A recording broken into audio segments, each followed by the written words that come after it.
കൊല്ലം തെന്മലയിൽ മരം മുറിക്കാൻ കയറിയ തൊഴിലാളി മരത്തിൽ കുടുങ്ങി. രക്തസമ്മർദ്ദം കുറഞ്ഞതിനെ തുടർന്ന് തെന്മല സ്വദേശിയായ ഉണ്ണിയാണ് മരത്തിന് മുകളിൽ കുടുങ്ങിയത്. ഫയർഫോഴ്സും നാട്ടുകാരും ചേർന്ന് രക്ഷപ്പെടുത്തി. ഉണ്ണിക്ക് പ്രാഥമിക ചികിത്സയും നൽകി.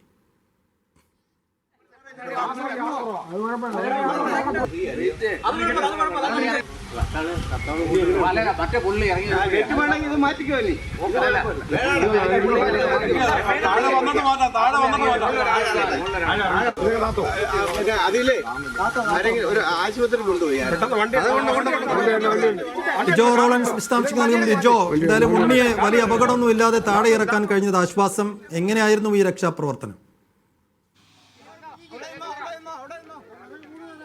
സൈഫുദ്ദീൻ സൂചിപ്പിച്ചതുപോലെ തന്നെ വലിയ ഒരു അപകടത്തിൽ നിന്നാണ് ഉണ്ണി രക്ഷപ്പെട്ടതെന്ന് നമുക്ക് പറയാൻ കഴിയും. കാരണം ഈ മരം വെട്ട് തൊഴിലാളിയാണ് തെന്മല സ്വദേശിയായിട്ടുള്ള ഉണ്ണി. സാധാരണ ദിവസങ്ങളിലെ പോലെ തന്നെ ഇന്ന് ഒറ്റയ്ക്കൽ ഭാഗത്തായിരുന്നു ഇയാൾക്ക് പണിയുണ്ടായിരുന്നത്. അവിടേക്ക് മറ്റ് സഹപ്രവർത്തകരോടൊപ്പം അവിടേക്ക് എത്തുകയും ഇയാൾ ഈ മരത്തിൽ കയറി ആ ഭാഗത്തേക്ക് എത്തുമ്പോൾ ഒരു ക്ഷീണമുണ്ടാവുകയും ചെയ്തു. ഉടൻ തന്നെ കൂടെയുണ്ടായിരുന്ന ആളുകൾ അവിടെ മുറുകെ പിടിച്ചിരിക്കാനായി പറഞ്ഞു.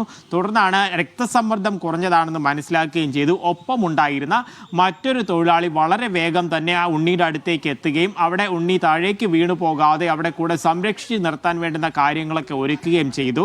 പിന്നാലെ അവിടെ ഉണ്ടായിരുന്ന തൊഴിലാളികളും നാട്ടുകാരും ചേർന്ന് ഫയർഫോഴ്സിന് വിവരം അറിയിക്കുകയായിരുന്നു. പുനലൂരിൽ നിന്നുള്ള ഫയർഫോഴ്സ് സംഘം എത്തിയാണ് വേണ്ട സജ്ജീകരണങ്ങളെല്ലാം ഒരുക്കിയതിന് ശേഷം ഉണ്ണിയെ നമ്മളിപ്പോൾ ദൃശ്യങ്ങളിൽ കാണുന്നത് പോലെ താഴേക്ക് ഇറക്കിയത്. അതായത് താഴെ നെറ്റൊക്കെ വിരിച്ചുകൊണ്ട്, താഴേക്ക് എന്തെങ്കിലും കാരണവശാൽ വീണു കഴിഞ്ഞാൽ പരിക്കേൽക്കാത്ത വിധം നെറ്റൊക്കെ വിരിച്ചുകൊണ്ടാണ് ഉണ്ണിയെ താഴേക്ക് ഇറക്കിയത്. കയറൽ കെട്ടി മറ്റൊരു ഉദ്യോഗസ്ഥൻ അവിടെ കയറിയതിനു ശേഷം പതിയെ താഴേക്ക് ഇറക്കുകയായിരുന്നു ഉണ്ടായിരുന്നത്. എന്തായാലും കാര്യമായ പ്രശ്നങ്ങളോ ആരോഗ്യ പ്രശ്നങ്ങളോ പരിക്കുകളൊന്നും ഏൽക്കാതെ ഉണ്ണി രക്ഷപ്പെട്ടു എന്നുള്ളതാണ് ഏറ്റവും ഭാഗ്യം. ഉണ്ണിയെ ഉടൻ തന്നെ സമീപത്തുള്ള ഒരു ആശുപത്രിയിലേക്ക് എത്തിച്ച് പ്രാഥമിക ചികിത്സ നൽകി. മറ്റു ഗുരുതരമായ ആരോഗ്യ പ്രശ്നങ്ങളില്ല. രക്തസമ്മർദ്ദം ഇത്തരത്തിൽ താഴ്ന്നതാണ് ഈ ഒരു അവസ്ഥയ്ക്ക് കാരണമെന്നുള്ളതാണ് ആശുപത്രി അധികൃതരും പറഞ്ഞത്. ലിജോ റോളൻസ് ആണ് കൊല്ലത്ത് നിന്ന് വിശദാംശങ്ങൾ നൽകിയത്. ഇനി